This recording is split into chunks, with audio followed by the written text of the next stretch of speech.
আমরা all Tripura blind অ্যাসোসিয়েশনের পক্ষ থেকে রাজ্যের দৃষ্টিহীন যারা শিক্ষার্থী অর্থাৎ ছাত্রছাত্রী এবং দৃষ্টিহীন যারা শিক্ষক শিক্ষিকা আছেন তাদের বিভিন্ন সমস্যা নিয়ে আজকে আমরা এখানে এসেছি মাননীয় অধিকর্তা রাজীব দত্ত মহোদয়ের নিকট ডেপুটেশনে মিলিত হতে। তো অধিকর্তা মহাশয় নাকি অন্যত্র চলে গেছেন একটা বিশেষ কাজে। আমাদের ডেপুটেশন গ্রহণ করেছেন এই দপ্তরের যুগ্ম অধিকর্তা মহোদয়া। ওনার সঙ্গে এই দাবিগুলি যেটা ছিল আমাদের প্রমোশন এবং চাকুরির ক্ষেত্রে 4% যে সংরক্ষণ আইন অনুযায়ী সেটা যাতে নিশ্চিত হয়, এবং আমরা প্রায়শই লক্ষ্য করছি যে প্রমোশনের ক্ষেত্রে এবং নিয়োগের ক্ষেত্রেও আমাদের যে 4% রিজার্ভেশন সেটা কিন্তু সেটা সঠিকভাবে মানা হয়নি। তো ম্যাডাম বলেছেন যে এটা তো যেহেতু আইন আছে এটা মানতে হবে। উনি বলেছেন যে মাননীয় অধিকর্তার সঙ্গে কথা বলবেন যাতে সেটা একদম আইনে যা আছে সেইভাবে যাতে সেটা হয়, সেটা উনি ডাইরেক্টর স্যারের সাথে কথা বলে উনি একটা পদক্ষেপ নেবেন। 2 নম্বর হচ্ছে আমাদের যে ব্রেইল বই, আমরা যারা দৃষ্টিহীন ছাত্রছাত্রী এবং শিক্ষক শিক্ষিকা আছি তাদের জন্য সিলেবাস অনুযায়ী ব্রেইল বইয়ের ব্যবস্থা করা। সেই ব্যাপারেও উনিও ম্যাডামও স্বীকার করেছেন যে অবশ্যই আপনাদের পড়াতে গেলে বা ছাত্রছাত্রীদের জন্য সিলেবাস অনুযায়ী বইয়ের দরকার।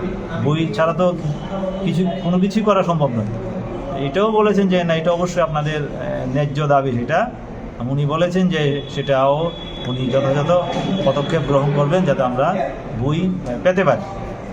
তারপরে হচ্ছে যে প্রতিটা বিল্ডিংয়ে, স্কুল থেকে শুরু করে অফিস, প্রত্যেকটা বিল্ডিংয়ে যাতে যারা বিশেষভাবে সক্ষম ব্যক্তি তাদের অ্যাক্সেসিবল হয়, তাদের উপযোগী হয়, যেমন ramp, scientific ramp, tactile design, Braille display এগুলি যাতে থাকে। এটা আইনে আছে কিন্তু সেটা অধিকাংশ ক্ষেত্রেই সেটা নেই।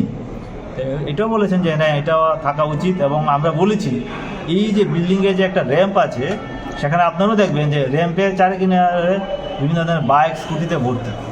একজন যিনি শারীরিকভাবে সমস্যার সম্মুখীন ওনার পক্ষে তো আসাটা কষ্টকর হয়ে যাবে।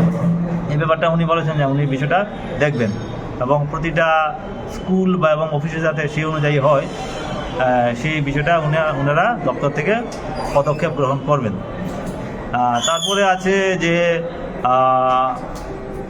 বিশেষভাবে সক্ষম ব্যক্তিদের অধিকার আইন 2016 অনুযায়ী প্রতিটা দপ্তরে একজন গ্রিভেন্স রিড্রেসাল অফিসার অর্থাৎ একজন দায়িত্বপ্রাপ্ত আধিকারিক থাকার কথা। যে আধিকারিকের কাজ হবে এই দপ্তরের যারা বিশেষভাবে সক্ষম ব্যক্তি কর্মচারী আছেন তাদের অভাব অভিযোগগুলি শোনা এবং এই অভাব অভিযোগগুলিকে নিষ্পত্তি করা, সেটাও এই দপ্তরে নেই। আমরা অনেকবারই বলেছি কিন্তু আজও অবধি সেটা হয়নি। ম্যাডাম বলেছেন যে না, এটা তো যেহেতু আইন আছে সেটা হওয়া উচিত এবং সেটা দরকারও।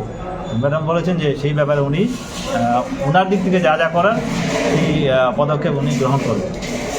তারপরে হচ্ছে 2017 থেকে 19 2 বছরে আপনারা হয়তো বা জানেন যে কেন্দ্রীয় সরকারের এবং রাজ্য সরকারের একটা নির্দেশ ছিল 2001 থেকে 10 সাল পর্যন্ত যারা শিক্ষকতার সঙ্গে যুক্ত তাদের অবশ্যই ডিএলএড এবং 12 দ্বাদশ শ্রেণীতে 50% মার্কস এবং গ্র্যাজুয়েশনের ক্ষেত্রে 50% মার্কস।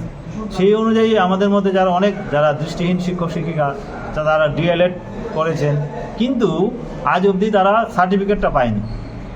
সেটার দায়িত্ব ছিল NIOS, তারা এখন পর্যন্ত সার্টিফিকেটটা দেয়নি। এই ব্যাপারে উনি বলেছেন যে তারা যাতে সার্টিফিকেটটা অতি দ্রুত পেতে পারেন তার জন্য যথাযথ পদক্ষেপ তিনি গ্রহণ করবেন এবং তাদের সঙ্গে কথা বলবেন। এই ব্যাপারগুলি নিয়ে উনি আমাদের বক্তব্যগুলি মনোযোগ সহকারে শুনেছেন এবং আশ্বস্ত করেছেন উনি যথাযথ পদক্ষেপ নেবেন। এই